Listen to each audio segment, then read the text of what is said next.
또 이 자리에 섰습니다. 제가 지금 우선 말씀 하나 구절 선포하고 시작하겠습니다. 여호와는 나의 힘이요 노래시며 나의 구원이시로다. 아멘.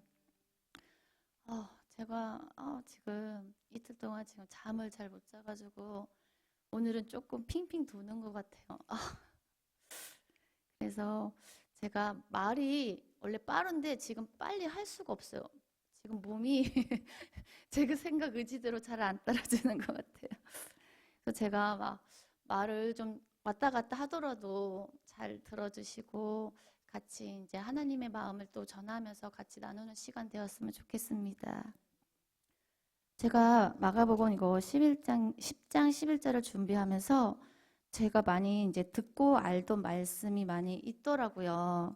그 10장에 이제 14절에 진실로 진실로 너에게 이르면 누구든지 하나님의 나라를 어린아이같이 받을 자는 결코 그 달에 들어가지 못. 그 말씀도 많이 알았고 저희들이 이제 가끔씩 많이 쓰는 거 정말 하나님의 나라는 들어가기 힘들다 그 표로 낙타가 바늘귀로 나가는 것이 들어가는 것보다 더 쉬우니라 그렇게 말씀한 거 저희가 많이 들었었잖아요. 그래서 제가 이 말씀을 이제 준비를 할까 하다가 저는 이제 11장의 말씀을 읽으면서 이쪽의 말씀이 조금 더 많이 제가 와서 11장에 있는 말씀으로 준비했습니다. 제가 11장에 11절 말씀 보면 예수께서 예루살렘에 이르러 성전에 들어가 모든 것을 둘러보시고 때가 이미 저들매 12제를 데리시고 베나다에 나가시니라. 여기 이렇게 보시면 모든 것을 둘러보시고 이미 예수님께서는 그 뒷장에 보시면 성전이 부패된 것을 보고서 너희들이 강도의 소굴을 만들었도다 그렇게 화를 내시면서 엎으시는 장면이 있는데 이미 예수님께서는 예루살렘에 오셔가지고 성전의 그 모든 것을 다 보셨는데 아무 이제 말씀도 안 하시고 그거를 이제 제자들 날이 여들어서 베나다에 가셨어요. 그래서 저는 이거를 보면서 예수님이 이틀 동안 참아주신 건가? 보시고서 아무 말씀, 바로 그런 걸 보시고 바로 안 하시고, 그런 생각이 제가 이제 들었고, 그 다음에 이제 이튿날 돼가지고 이제 예수님께서 무화과 나무랑 성전에 대한 이제 저주를 하시잖아요. 무화과 잎사귀를 보고서, 그 나무에 잎사귀만 가득하고 열매가 없는 거에 대해서 그 나무에 대해서 저주를 하시는데 제가 이 무화과 나무 이거를 읽으면서 받아들이기가 너무 힘들었어요. 좀 아이러니하고 예수님께서 시장하신지라 이 무화과 나무에 열매가 없어서 하나님이 이 무화과를 저주를 하신 건가? 맨 처음에 읽었을 때는 그냥 그렇게 받아들였었는데 제가 이거를 계속 읽으면서 보니까 여기서 말하는 것이 우리의 영적 열매를 얘기하시는 것 같더라고요. 그래서 요거를 이해하기 쉬운 거는 그 밑에 구절 가보면 20절에 그 다음날 아침에 지나갈 때 무화과 나무가 뿌리가 마른 것을 보고 요거를 계속 읽다 보면 우리의 영적 뿌리가 썩었으면 정말 저희가 신앙생활을 할 때 그 열매가 되게 중요하잖아요. 뿌리가 썩은 상태에서는 영적 열매를 맺지 못한다는 거 아닐까라는 제가 그 마음이 들었는데 저희가 신앙생활을 하다 보면 예전에 목사님께서도 말씀하신 것 같은데 열매가 되게 중요하다고 신앙생활을 하다 보면 열매는 반드시 맺힌다. 근데 그 신앙생활을 되게 열심히 하고 뭔가 열심히 하는데 영적 이 열매가 없다고 하면 하나님과 나의 신앙생활에 뭔가 잘못되고 있다는 걸 아닌가 다시 한번 이거를 바라보게 되었습니다. 그래서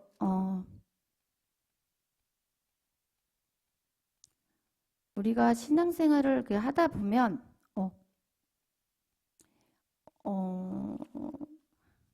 하다 보면 우리가 이런 열심히는 하는데 열매가 없는 거에 대해서 생각해 보신 적이 있으신가요?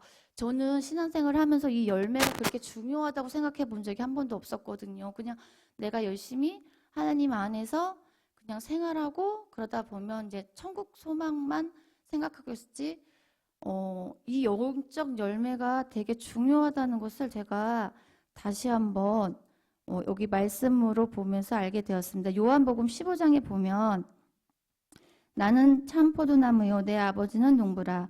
물은 내게 불어 있어 열매를 맺지 아니하는 가지는 아버지께서 그것을 제해 버리시고 물은 열매를 맺는 가지는 더 열매를 맺게 하려 그것을 깨끗하게 하시니라. 너희는 내가 일러준 말로 이미 깨끗해져 있으니. 그리고 6절에 보시면 네 사람이 내 안에 거하지 아니하면서 가지처럼 밖에 버려져 마르나니 사람들이 그것을 모여다가 불에 던져 사르니라. 너희가 열매를 많이 맺으면 내 아버지께 영광을 받을 것이요 너희는 내 제자가 되리라.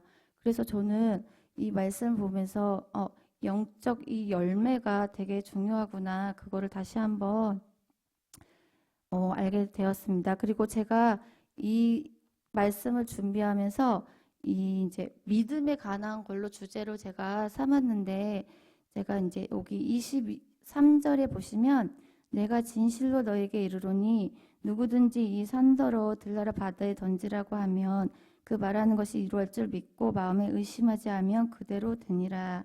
그러므로 내가 너에게 말하노니 무엇이든지 기도하고 구하는 것은 받은 줄을 믿으라. 그리하면 너희에게 그대로 되니라.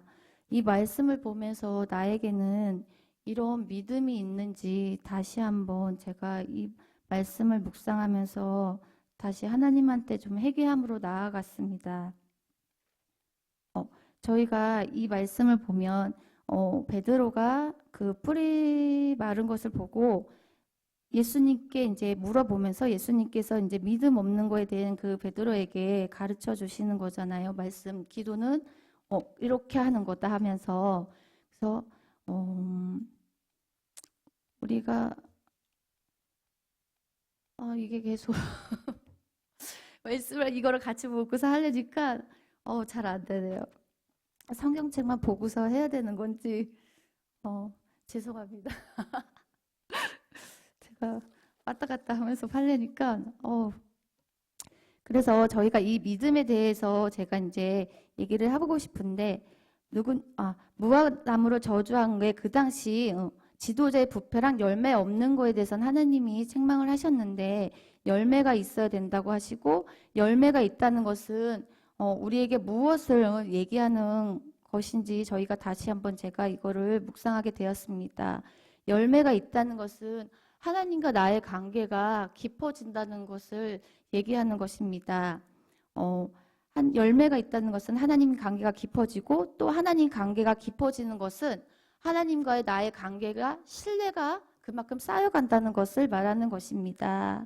그래서 우리가 하나님을 어떻게 생각하고 어떻게 지금 우리가 구하면서 기도하는지 한번 여쭤보고 싶어요. 저는 하나님을 저희 엄마가 이제 아프시기 전에는 그냥 아버지, 그냥 사랑의 하나님 그 정도까지만 생각했었는데 그 일을 겪고 나서 정말 그때는 정말 제가 믿음을 구했어요. 그래서 나의 아버지는 선하시고 인자하시는 분이야. 그러기에 나한테 조금도 부족함이 없고 좋은 것을 항상 주시고 모든 것을 예비해 놨을 거야. 지금 상황이 힘들어도 선하시고 좋은 아버지시기 때문에 나한테 결국 나쁜 것은 주시지 않으실 거야. 그 믿음 하나 가지고 제가 기도하면서 버텼었거든요. 여기 계신 분들도 하나님한테 내가 지금 기도하고 섬기는 아버지를 정말 어떤 아버지로 믿고 구하면서 기도를 하고 계시는지 한번 물어보고 싶습니다. 그리고 그런 아버지에게 우리가 감사함으로 나아가고 믿고 구하고 있는지 한번 저희가 다시 한번 이 말씀을 통해서 저희들의 모습을 다시 한번 발견하는 이 시간 되셨으면 좋겠습니다.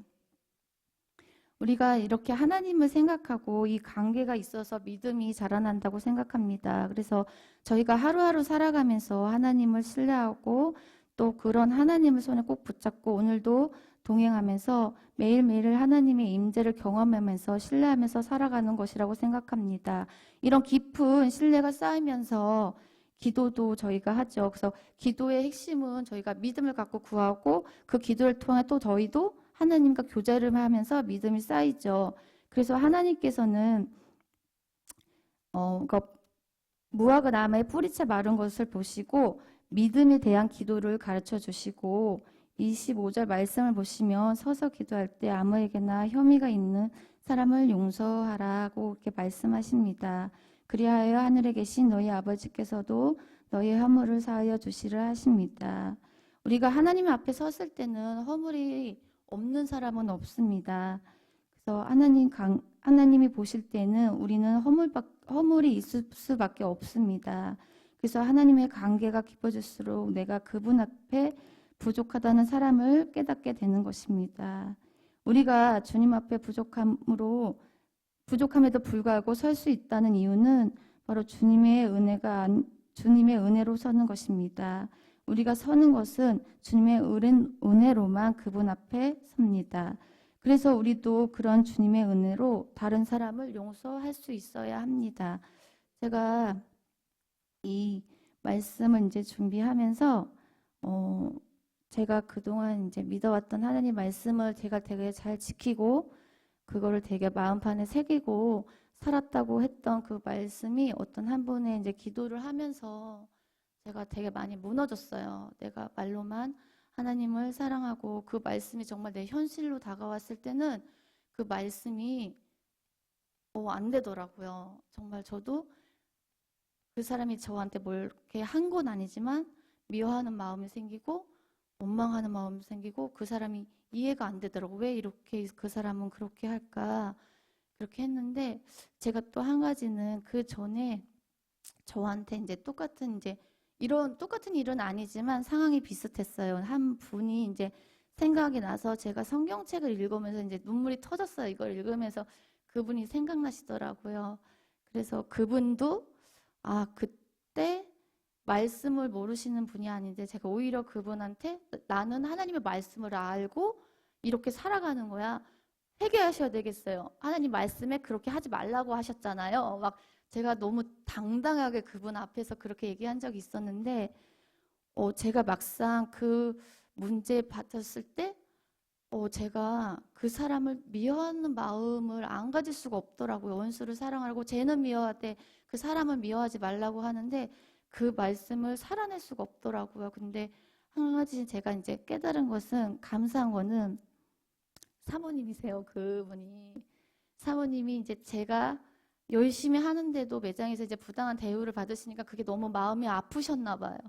불의를 가지고서 사모님 이제 성격 아시잖아요. 막 이렇게 하시면서 이제 내 편을 들어주신 거죠. 저를 이제 보시고. 근데 제가 오히려 사모님이 말씀을 모르시는 것도 아닌데 제가 그분 앞에서 당당히 말씀을 가지고 회개하셔야 될 것 같아요. 사모님 말씀에 이런 게 이렇게 나와 있잖아요. 근데 나중에 사모님이 내가 회개해야 되는 거야? 막 그런데 제가 이제 한 집사님 기도를 놓고 하면서 정말 저도 그런 생각을 가질 수밖에 없더라고요. 왜? 사모님이 그때 저를 그냥 성도로만 생각한 게 아니라 정말 하나님에서 함께하는 사람이 내 형제고 가족이라고 말씀하셨잖아요. 하나님께서. 정말 사모님께서 나를 가족과 형제처럼 생각하셔가지고 그 마음을 품어주셨구나. 나를 정말 사랑해 주셨구나. 그래서 내가 정말 사랑받고 있는 성도였구나. 그게 갑자기 막 깨달아지면서 너무 감사하더라고요. 예전에는 이제 사모님이 이제 영적으로 할 때 너무 세게 얘기하실 때는 상처도 되고 그랬지만, 하나님이 또 이 말씀을 준비하면서 또 깨닫게 하시고, 그런 사모님을 더 이제 제가 알게 되게 하시고, 너무 감사하는 시간이었었어요. 저한테는. 좀 지났지만, 이 자를 빌어서 사모님은 주무시고 계시겠죠. 근데 너무 감사하다는 말을 드리고 싶고 너무 사랑해 주시고 또 여기 앉아 계신 분들도 제가 힘들었을 때 많이 기도도 해주시고 너무 제가 사랑을 많이 받고 있어서 너무 감사해요. 그래서 제가 여기까지 온 게 정말 여기 계신 분들 계신 덕분이라고 생각합니다. 그리고 저 때문에 되게 많이 힘들었던 목사님한테도 너무 감사하고 목사님이 다른 때는 그렇게 많이 안 보고 싶은데 이렇게 자리가 없는 공석에서는 생각이 많이 나더라고요. 목사님 자리가 이렇게 큰 거구나. 그리고 교회 올 때마다 항상 사모님 목사님이 계셨는데 이제 네팔 가셨잖아요. 올 때마다 되게 마음이 허전한 거 느끼시나요? 그냥 왜 집에 가면 부모님이 안 계시면 되게 허전함 같은 게 있잖아요. 근데 여기 교회 올 때도 약간 목사님, 사모님이 안 계시니까 물론 우리가 올 때 하나님 의지하고 오지만 그분들이 그런 분이시구나, 그런 존재시구나. 제가 다시 한번 요번에 이제 느꼈습니다. 어, 제가 준비한 거는 여기까지입니다. 그래서 제가 말씀을 어제 청년부한테 가르쳤거든요. 근데 거기 말씀이 하나님의 말씀은 가감하지도 말고 더하지도 말고 빼지도 말라고 했는데 제가 어제 시간으로는 제가 그 전에 이 말씀을 읽었는데 어제 그 짧은 시간에 제가 이거를 다 받아들이기가 너무 힘들더라고요. 그래서 제가 오늘 쓸 때도 제가 하나님 말씀을 가감하거나 빼거나 더하면 안 되는데 이 자리가 그래서 되게 힘들어요. 말씀을 다 아는 상태에서 쓰는 것도 아니고 그래서 자리가 되게 무거워서 웬만하면 이제 안 쓰려고 하는데 그래도 하나님 앞에 약속한 거는 목사님이 뭔가 부탁했을 때 이제는 순종으로 받아들이자고 제가 약속한 게 있기 때문에 잘하든 맡하든 제가 순종하는 마음으로 섰습니다. 부족하지만 같이 얘기 들어주시고 또 여기 와서 또 이 자리에 와서 함께 해주시는 여기 계신 분들한테 너무 감사합니다. 이 시간 기도하시겠습니다.